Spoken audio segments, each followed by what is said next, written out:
Voy a comenzar con un testimonio. Recuerdo cuando mi padre comenzaba a predicar el evangelio y él se iba a ministrar a diferentes lugares, en esos lugares en donde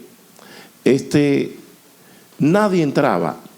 Para él poder comer tenía que llevarse el alimento. Ni siquiera había luz. Y donde iba, en vez de él recibir, como ahora las personas vienen al templo, en vez de ellos traer, ellos lo que hacen es que vienen a buscar. Donde el principio es llevar, no buscar. Y él mantuvo el principio de llevar y no de buscar. Y en esas iglesias que él fue uno de los pioneros, donde estableció los primeros parámetros y los primeros pininos del evangelio, él se iba y dejaba vehículos dañados, no dejaba diario, siendo yo un adolescente, no dejaba gasolina, y se iba a predicar el evangelio. Yo no entendía algunas cosas, pero yo hacía como María, yo callaba. Y no hay cosa más hermosa para un hijo ver a sus padres echar canas, envejecerse y llenarse de días. Y Dios me ha permitido ver eso. Mi padre regresaba, encontraba alimento, encontraba el carro arreglado, encontraba gasolina y encontraba los muchachos, mis hermanos, alimentados. Ellos son testigos. Esa mujer que usted ve ahí fue una mujer que trabajó en República Dominicana en factoría, era una modista muy buena. Y trabajó para ayudar a uno, que uno viene desde abajo, con aspiraciones, con deseo de triunfar, con deseo de llegar. Y como dijo una vez más el profeta Samuel Ebenezer, hasta aquí el Señor nos ha ayudado. Por misericordia de Dios y por gracia del Señor, somos una familia que no hemos tenido que ir a visitar a nadie a la cárcel, no hemos tenido que ir a enterrar a nadie porque lo mataron en un atraco, por misericordia del Señor. ¿Usted entiende? Vamos a mantener los principios que el Señor nos enseña. Mi padre había que detenerse todos los días, no un día, sino todos los días, lo que se conoce como el altar familiar. Había que leer la Biblia con él todos los días. E inclusive había que explicarle algunas cosas a él. Todos los días. Esas son cosas que no se olvidan. La Biblia dice, instruye al niño en su camino y aun cuando fuere viejo no se apartará de él. La instrucción tiene un papel preponderante en nuestras vidas. Iglesia, vamos a seguir hablando de lo que estamos hablando ya hace unos 3 o 4 meses atrás. Y es la importancia de nosotros seguir identificando esos dioses que invaden nuestras vidas. Hay que identificarlo, porque si nosotros no lo identificamos, nosotros fácilmente caemos en error. Recuerde lo que el apóstol le escribe a la iglesia de Colosa y le dice que nadie oprime a nosotros, que no nos prive, en el capítulo 2 y el verso 18 y 19, principalmente el 18, hablándonos de un servicio, de un culto a los que se conocen como los ángeles. Nosotros como iglesia tenemos que procurar los mejores dones, dice la palabra, los dones que tienen mayor importancia. Uno de los dones más importantes que en estos tiempos usted tiene que desarrollar y tiene que cultivar se llama el don de discernimiento de espíritu. Cuando usted examina los espíritus, hoy estamos viviendo los últimos tiempos. Estamos en el umbral de la nueva dispensación. Estamos casi entrando a lo que es el milenio que Jesucristo va a establecer en esta tierra. Cristo se ha hablado desde que Él ascendió al cielo, de que Él iba a regresar. Y Él dejó las pautas, las señales de cómo se iba a manifestar y cómo iba a estar el mundo cuando Él iba a regresar. Y uno de los puntos importantes que el apóstol le habla a Timoteo y le dice, también debes saber esto, que muchos en los postreros tiempos iban a apostatar de la fe. Iban a escuchar la doctrina de demonios. Iban a seguir espíritus encantadores. Generalmente, el que quiere engañar nunca quiere ofender. Uno de los puntos importantes en lo que es la falsa doctrina es que no se concentra en lo más importante que tiene el ser humano, que es la parte espiritual, lo que es el espíritu y lo que es el alma. Y esas son cosas que a nosotros nos debe de llamar mucha la atención. Vamos a ver lo que nos dice en el libro de Primera de Juan, en su capítulo 4 de Primera de Juan, en su capítulo 4, os voy a leer el versículo 3, el capítulo 3, perdón, y el verso 24, y luego quiero pasar al capítulo 4. Y dice la palabra en el verso 24 del capítulo 3.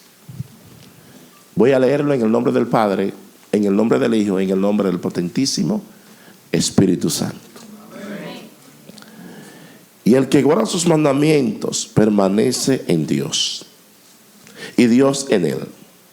En esto sabemos que Él permanece en nosotros, por el Espíritu que nos ha dado.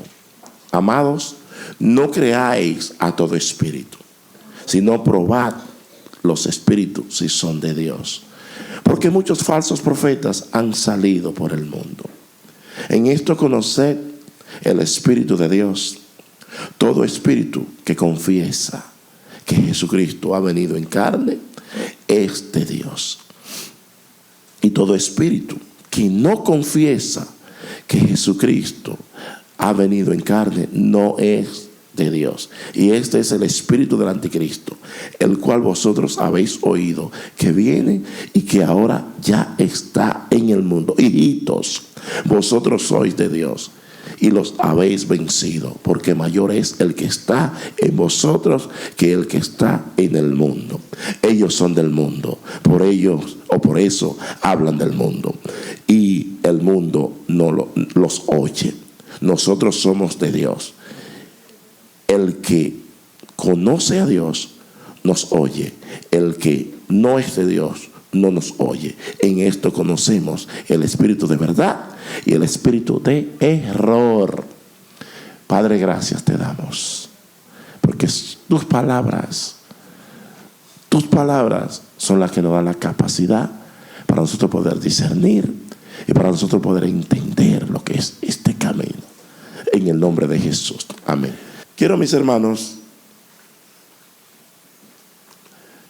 hablar o continuar hablando de lo que es usted no rendirle cultos a los ángeles.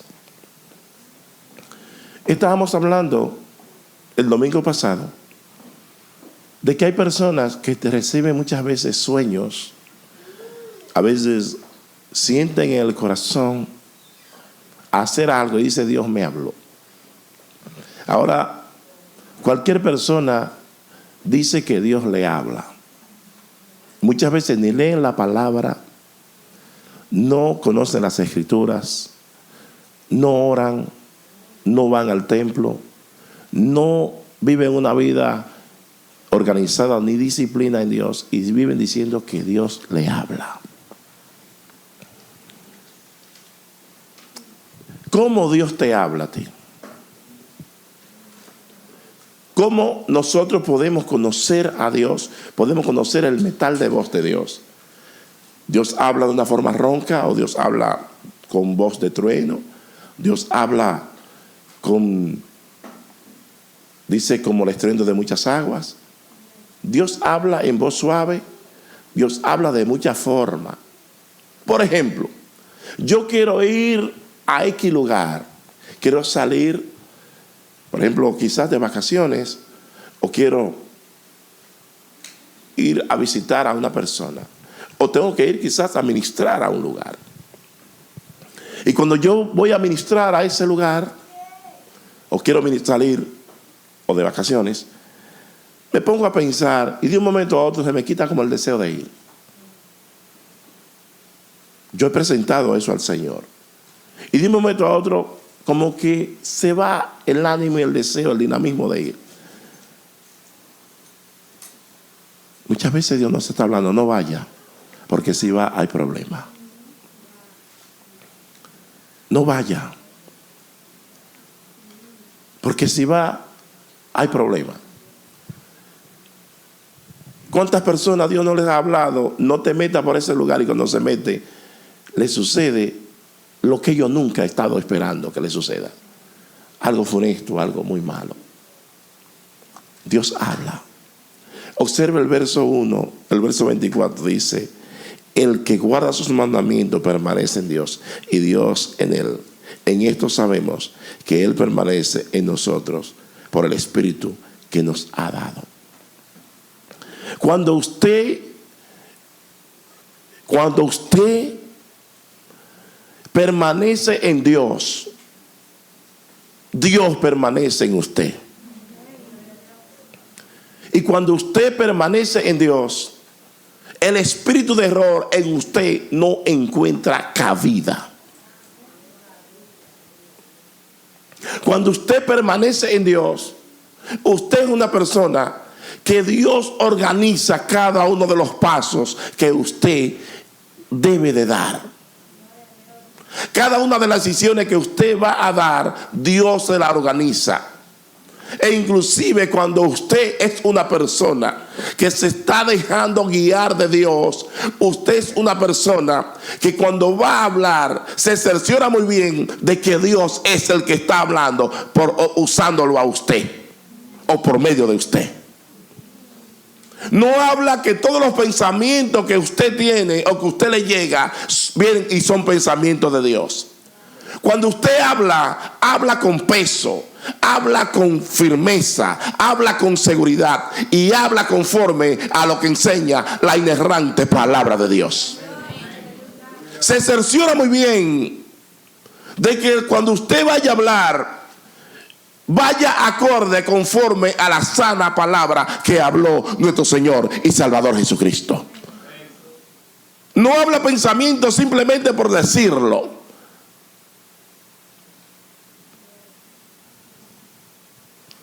Uno de los puntos importantes aquí, amados, no creáis a todo espíritu, sino examinad o probad los espíritus a ver si son de Dios. Usted sabe que el domingo pasado hablaba de personas que se acercan inclusive al pastor y le dicen: pastor, yo he recibido de Dios que no le dé la primicia al Señor.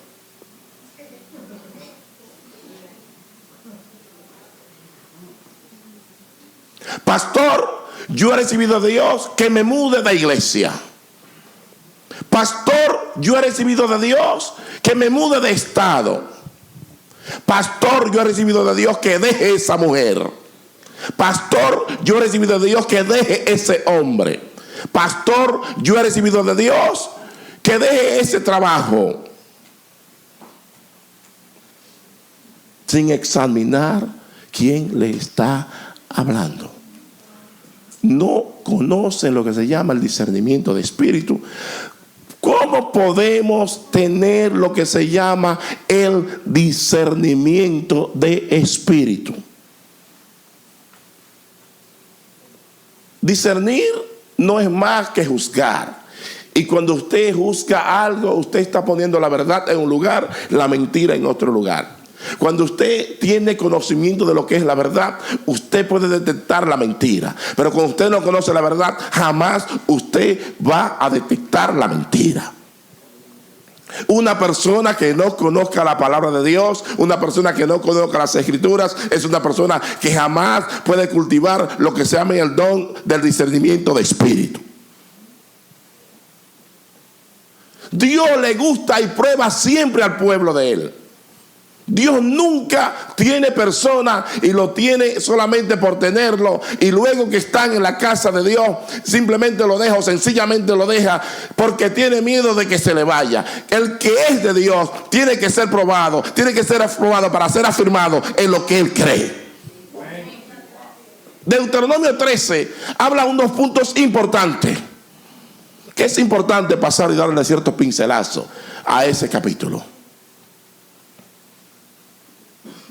En Deuteronomio 13 encontramos cuando Dios pone las pautas de cómo usted detectar los falsos profetas, los falsos espíritus. Y dice lo siguiente: cuando se levante en medio de ti profeta o soñador de sueños y te anunciare señal o prodigios, dice Mateo 24 verso 11 y Marcos 13 verso 22, no lo busquen o no me lo pongan, que se levantarán en los últimos tiempos falsos cristos y falsos profetas que harán prodigios y milagros, de modo que aún a los escogidos lo engañarán. Porque Dios le gusta probar a sus hijos. Y si se cumpliera la señal o prodigio que Él te anunció diciendo: vamos en pos de dioses ajenos que no conociste y sirvámosle. Cuando usted tiene un sueño, cuando usted tiene una revelación, cuando usted tiene algún pensamiento, cuando alguien le aconseja a usted en contra de lo que enseña la palabra del Señor, usted, Dios lo está probando a ver si de veras usted ama al Señor.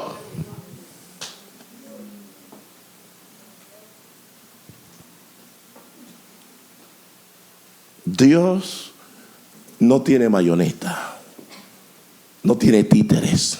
Dios tiene almas que tienen un espíritu y tienen lo que se llama conocimiento. Sabe elegir entre lo bueno y lo malo y tiene libertad para elegir. El libre albedrío que muestra el libro de Génesis y que muestra la palabra a lo largo de la historia. Para usted elegir lo que usted quiera elegir. En todo momento a Dios le gusta probarnos a nosotros, porque Dios quiere tener confianza. Dios te prueba a ti porque Dios es un Dios que le gusta depositar la confianza en nosotros. Y de la única forma que tú conoces a tu amigo, que tú conoces a tu esposa, que tú conoces a tu esposo, que tú conoces a tus hijos, que tú conoces a aquel que está alrededor tuyo, cuando es probado, cuando está siendo probado en algo malo, entonces la persona mantiene la firmeza todo el tiempo. En una ocasión estuve explicándole a ustedes de cómo una serpiente, un hombre domador en ese tipo de departamento, trataba de tomar esa serpiente y de defenderla porque estaba estancada o estacada, es decir, estaba pillada en un lugar y ella estaba presa y se quedaba ahí, iba a morir. Y el domador de serpiente trataba de librarla, y cada vez que iba a tratar de librarla, la serpiente le tiraba, y en una ocasión hasta lo picaba, le tiraba. Y alguien le dijo: pero tú no estás dando cuenta que ese animal te está destruyendo y tú tratando de hacerle el bien. ¿Qué nos enseña el mensaje? ¿Qué dijo el domador de serpiente? Esa es su naturaleza. Yo tengo que mantener la mía. Mi naturaleza es ayudar al prójimo. Y la naturaleza de la serpiente es defenderse. Hay amigos, hay personas, hay vecinos que tú quieres defender y no quieres que tú lo defiendas. Tú no puedes cambiar tu naturaleza de ayudar a tu prójimo porque el vecino no quiere que tú lo ayudes. Tú tienes que mantenerte firme. La serpiente no pudo cambiar la naturaleza de ese domador de serpiente porque su naturaleza era ayudarla. Aunque la serpiente trataba de defenderse y trataba de sembrarle lo que se llama el veneno, no se dejó dominar de ese veneno que le sembraron. Usted como cristiano no puede dejarse dominar del veneno que muchas veces hay personas que quieren sembrarle a usted para que usted se desvíe de los caminos del Señor. Amén, gloria a Dios. Hay que mantener su firmeza en lo que usted ha creído. Y de la única forma que uno se arraiga y se sobreafirma es conociendo la inerrante palabra del Señor. No darás oído a las palabras del tal profeta ni a tal soñador de sueños, porque Jehová vuestro Dios os está, ¿en qué? Nos está probando A veces se cumplen muchísimas profecías. Brujos, hechiceros, brujas hacen muchísimos prodigios y están en las iglesias camuflajeadas como profeta o profetiza.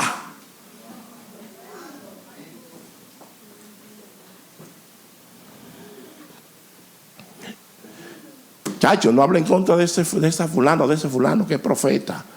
Si es profeta de Jehová, anda conforme a las palabras de Dios. Si es profeta de Jehová, anda conforme a lo que es el arrepentimiento, a lo que es en pos de Cristo, a lo que es la humildad, a lo que es la mansedumbre, a lo que es la palabra de Dios, a lo que es la santidad. Eso se llama cuando usted anda conforme a la palabra del Señor. Muchas veces Dios permite conflictos en medio de su pueblo.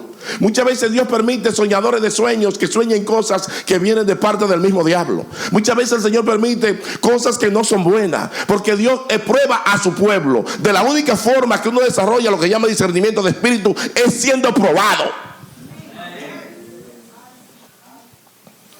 Dice, para saber si amáis a Jehová vuestro Dios con todo vuestro corazón y con todas vuestras almas. Nadie puede probar el amor a su prójimo si no es probado primeramente para que le odie.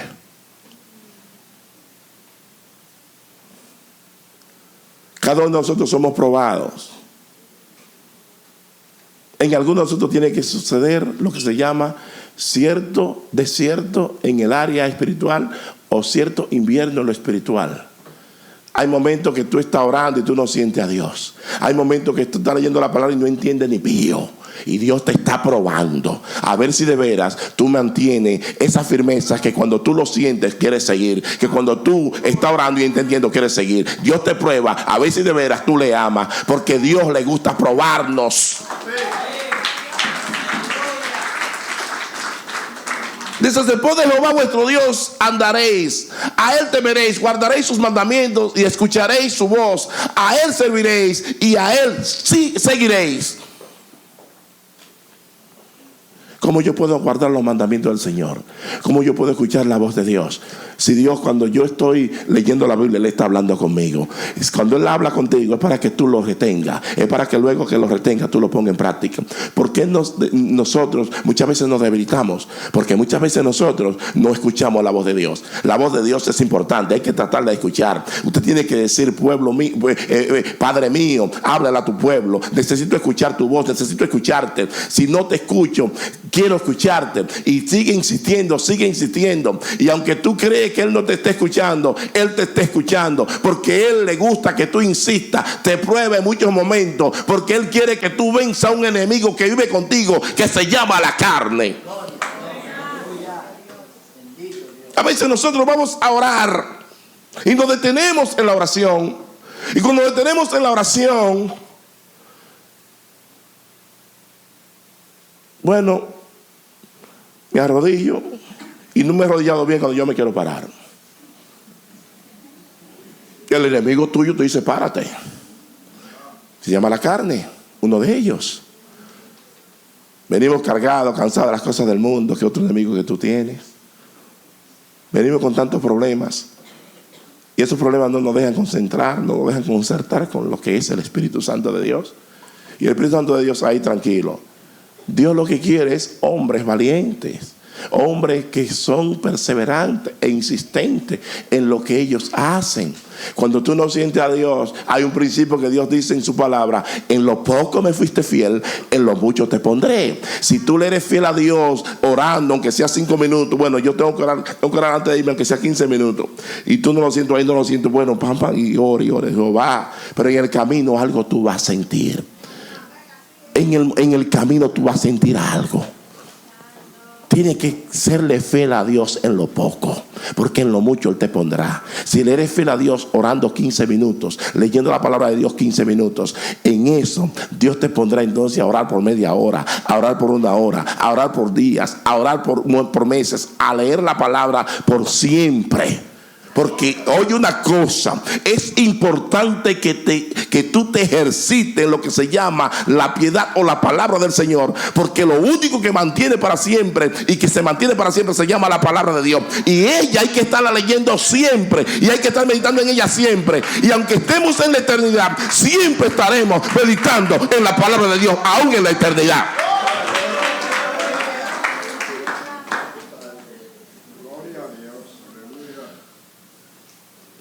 Tal profeta soñador de sueños ha de ser ¿qué? ¿Por qué ustedes ven tantas personas que muchas veces desarrollan en vez de desarrollar el discernimiento de espíritu y la humildad y en conocer a Dios, en conocer que Él habla, en conocerle en Jeremías 9:23 nos dice en que el hombre que si se va a alabar, alábese en que le conoce, en que es humilde. El rico no se alaba en su riqueza, el humilde no se alaba en la humildad, en nada de eso. El que conoce no se alaba en el conocimiento. Alábese en que usted conoce a Dios. Y de la única forma que nosotros conocemos a Dios es cuando nosotros nos identificamos con el Dios eterno que se hizo hombre, que se hizo carne. Y para allá vamos. Dice, por cuanto aconsejó rebelión contra Jehová vuestro Dios, que te sacó de tierra de Egipto y te rescató de casa de servidumbre, y trató de apartarte del camino por el cual Jehová tu Dios te mandó que anduvieses, y así quitarás el mal de en medio de ti. Usted observa que esos hermanos que aconsejan a los hermanos que dejen el camino están muertos en sus delitos y en sus pecados. Y aunque quisieran levantarse, no se puede levantar porque no se han arrepentido del pecado, de rebeldía, de sembrar lo mal hecho a sus hermanos. No suena muy duro eso, pero esto es lo que hay, como dijo el loco Víctor. Esto es lo que hay. Y lo que hay es esto, lo que hay es esto. Se acabó. Un punto importante, vamos a volver otra vez atrás. Dice, amados, no creáis a todo espíritu, sino probad los espíritus si son de Dios. Porque muchos falsos profetas han salido por el mundo. Verso 2. En esto conoced el Espíritu de Dios. Todo espíritu que confiesa que Jesucristo ha venido en carne, ¿qué es lo que es? Todo espíritu que confiesa que Jesucristo ha venido en carne es de Dios. Si hay algo que el apóstol Juan estaba claro, que su concentración siempre ha sido y siempre fue el presentar a ese Cristo. Dice, en el principio era la palabra, o en el principio era el verbo. El verbo era con Dios, mas el verbo era Dios. No un Dios como dice por ahí una religión, sino era Dios. Y dice el verso 14, y ese verbo se hizo carne y habitó entre nosotros. ¿Qué sucede con nosotros? La iglesia primitiva estaba convencida de lo que era la realidad espiritual. La iglesia primitiva estaba convencida de que había una realidad, estaba saturada y entendía que los aires estaban llenos de demonios, que los aires estaban llenos de malos espíritus y que el cosmos o el universo era la batalla, el lugar de batalla donde los demonios ejercían sus batallas. Y otro punto importante que la iglesia primitiva entendía, que no solamente el universo o el cosmos era el lugar donde los demonios ejercían su batalla, también la mente de los seres humanos. Si no, preguntemos lo que hay en Daniel 12, cuando un arcángel llamado Miguel está peleando en los aires y está peleando contra un príncipe llamado el príncipe de Persia, y le dice, yo tengo que irme porque ahora tengo que pelear contra el príncipe ¿de quién? De Grecia, porque conforme a los gobiernos o conforme a los imperios, los demonios están ejecutando su dominio. Se venció el de Persia, ahora viene el de Grecia. Se venció el de Grecia, luego vino el de Roma. Se venció el de Roma y ahora está el imperio de Roma en lo que es el eclesiástico imperando, y está la mundanalidad imperando. Y dice la palabra en el libro de Apocalipsis, en el capítulo 12, que allá también el arcángel Miguel, que es un guapón, un bravón de parte de Dios, e inclusive hasta pleitesía le rinden a él también, la iglesia tradicional, el arcángel Miguel, y tú ves que lo ven dándole candela supuestamente al diablo. También peleando allá contra Satanás y una tercera parte de los ángeles, y Miguel con su ejército venciendo a esos ángeles caídos, los aires llenos de demonios. Pero te dice el Señor que le clame a Miguel para que te libre, que le clave a Gabriel, a un tal San Rafael. ¿A quién es que te dice que le clame? A aquel que lo manda a ellos, que se llama Jesús, al comandante en jefe, al Rey de Reyes y al Señor de Señores. A ese él dice que tenemos que clamar.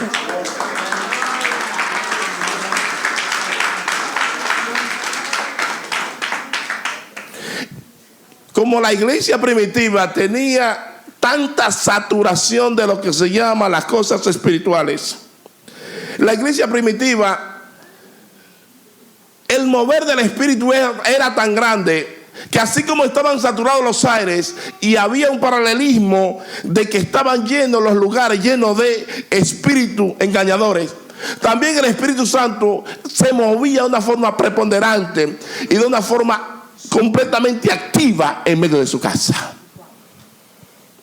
Que llegó un momento en que Pablo tenía que poner un orden.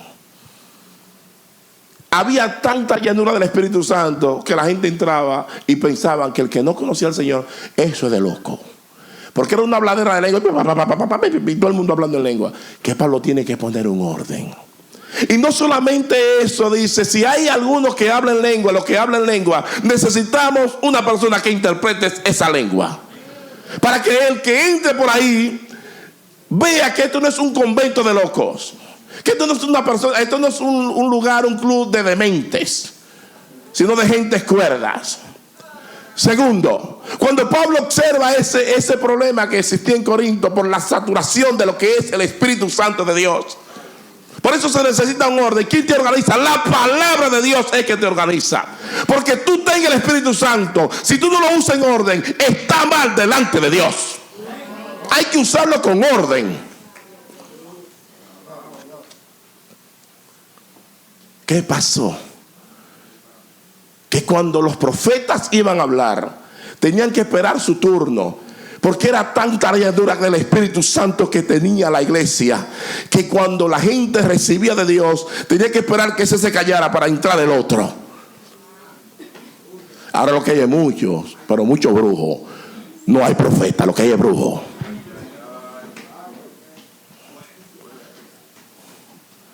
Estoy en contra de la profecía, jamás. Yo creo en los profetas y hay profetas de Dios, pero hay muchos, o hay mayores que no son de Dios. Lo único que hay ahora mismo es engrandecimiento. En República Dominicana, donde casi somos todos, lo que hay, lo que se le profetiza a los que están esperando. Te veo montado en un avión, te veo en el Canadá, te veo en Europa, te veo en Estados Unidos, te veo ganando euros, te veo con un carro nuevo, es más, con una jipeta nueva. Y aquí, como se están en la papa a esos grandes profetas, cuando le profetizan esos ministerios, ya tú no vas a viajar en avión público, ya no vas a viajar en primera clase. De ahora en adelante, from now on, yo te veo viajando en un jet privado.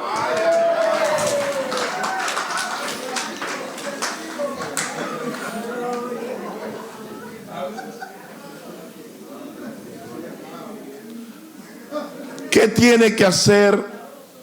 Uno de los escritos que se escribe en los tiempos pasados se le llamaba la didaje o la didache, que eran los escritos que dejaron los apóstoles, o se dice que los apóstoles, la iglesia primitiva, como todavía el canon no se había organizado, más o menos los últimos libros se compilaron ya en el año 90, antes de salir el primer siglo. Y ellos tenían ciertos escritos para poder dirigir la iglesia. Y esos escritos se les llamaba el Didaché o el Didajé, en la cual los padres posapostólicos, Ireneo, lo que se llaman esas, del mismo Policarpo y entre otros, y Orígenes, se dirigían de esa forma y decían claramente que si un profeta venía, o esos apóstoles ambulantes que andaban por ahí, así mismo dice el Didaché, el capítulo 11 y el 12, si algún día lo consigue uno, y esos falsos apóstoles o falsos profetas le enseñaren al pueblo y no hablare conforme a lo que enseña Jesucristo, a lo que enseñó Jesucristo en su sana palabra, tal de esos ambulantes había que desecharlos.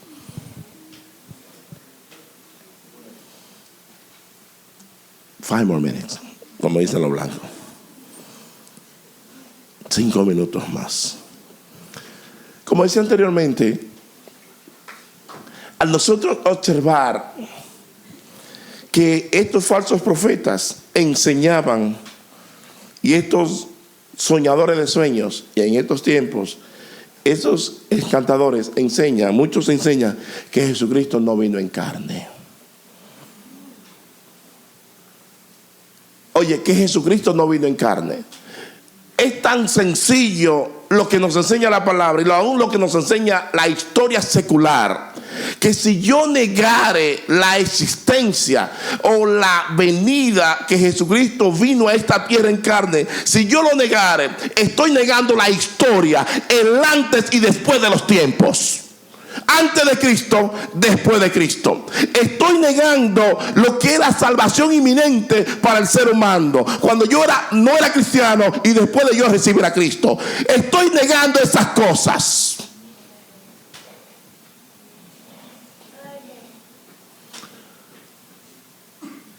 Oye, también estoy negando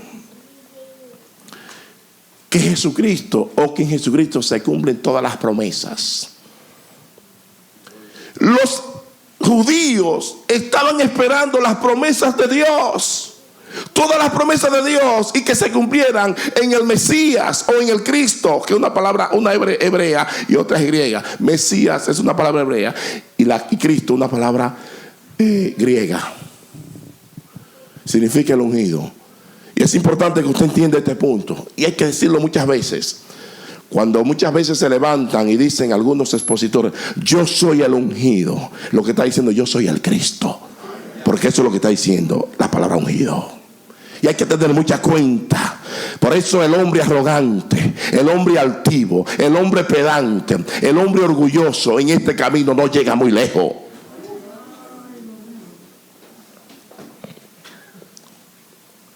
Las promesas del Señor estaban basadas en la venida inminente de Jesucristo en cuerpo y alma. Las herencias nuestras como iglesia están basadas en la venida histórica, que ya es un cumplimiento histórico de que Cristo vino a esta tierra en cuerpo y alma. Entonces, ¿cómo se va a cumplir lo que dice Hebreos? Que Él es nuestra herencia, y utiliza la palabra, el famoso diatequé, que es un pacto en donde Dios deja una herencia, donde el testador firma el acuerdo que hace en el testamento de que le deja esa herencia a sus hijos. Nosotros somos los hijos de Dios, y esa herencia no la dejó el Señor, la herencia de vida eterna.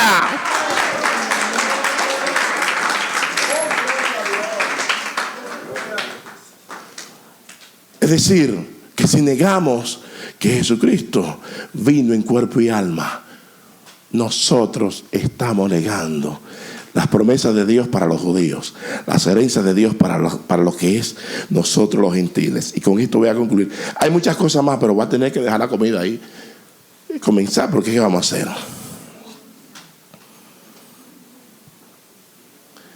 Si negamos que Jesucristo no vino en cuerpo y alma, estamos negando que Jesucristo es nuestro rey. Entonces, ¿no es rey de qué? De las ánimas, como dicen los católicos. Yo soy de cuerpo y alma, yo necesito a alguien de cuerpo. Y vamos a seguir el próximo domingo, buenísimo, hablando de esto, cuando nosotros negamos que Jesucristo vino en cuerpo y alma. El negar que Jesucristo no vino en cuerpo y alma, estamos negando que nosotros no tendremos un rey.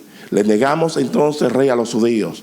Cuando Mateo escribe el Evangelio de Mateo, se lo dirige a los judíos, mostrando que Jesucristo era el hijo de David. Cuando el Evangelio de Marcos se le dirige a los romanos, es mostrando que Jesucristo es el siervo sufriente. Cuando he visto que un espíritu sufre, mi hermano. Usted observa que cuando el hombre se va, cuando la persona se va, usted lo puede patear, morder, hacerle de todo, quemar. Usted no ve que a los muertos lo creman y no sienten nada, porque ya se fue el alma. Cuando el alma se va, ya no hay sufrimiento. Entonces tiene que haber el sufrimiento, una combinación del alma y el cuerpo, el alma y el cuerpo, y también el espíritu. Son combinaciones. El diablo quiere venir con otra doctrina. El diablo te quiere enseñar otra doctrina. Cuando alguien te venga enseñando, usted lo primeramente que tiene que hacer, a alguien que venga a tocarle la puerta a su casa, usted le prueba a ver si de pasa los escrutinios o la prueba que enseña la palabra. Si le dice a usted que Jesucristo no vino en cuerpo y alma, usted inmediatamente sáquelo de su casa, porque le está hablando a usted y le está sembrando rebeldía.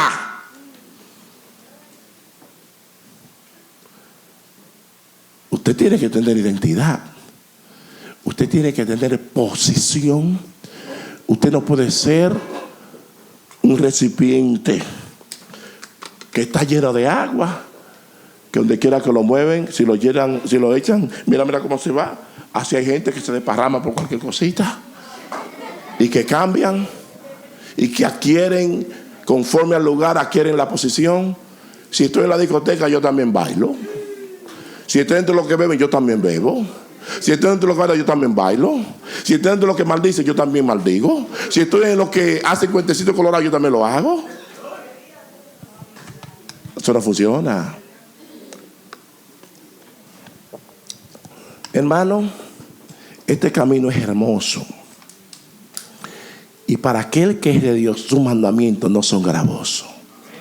Es una hermosura. Es una belleza. Si usted quiere saber si los mandamientos del Señor son una belleza, vaya, dése la vuelta por el Salmo 119 y cómaselo otra vez, y haga lo que hizo un gran teólogo llamado San Agustín de Hipona. San Agustín de Hipona se dice que recitaba el Salmo 119 de la A a la Z, se lo sabía enterito. Recítelo, guárdelo, aplíquelo, enséñelo y haga lo que usted tiene que hacer, pero deleítese en la ley del Señor, deleítese en la ley de nuestro Dios, y usted va a ver que el ser cristiano, que el servirle al Señor, usted lo que va a arrepentirse es de no haberlo conocido antes. Ponte de pie, iglesia, por favor.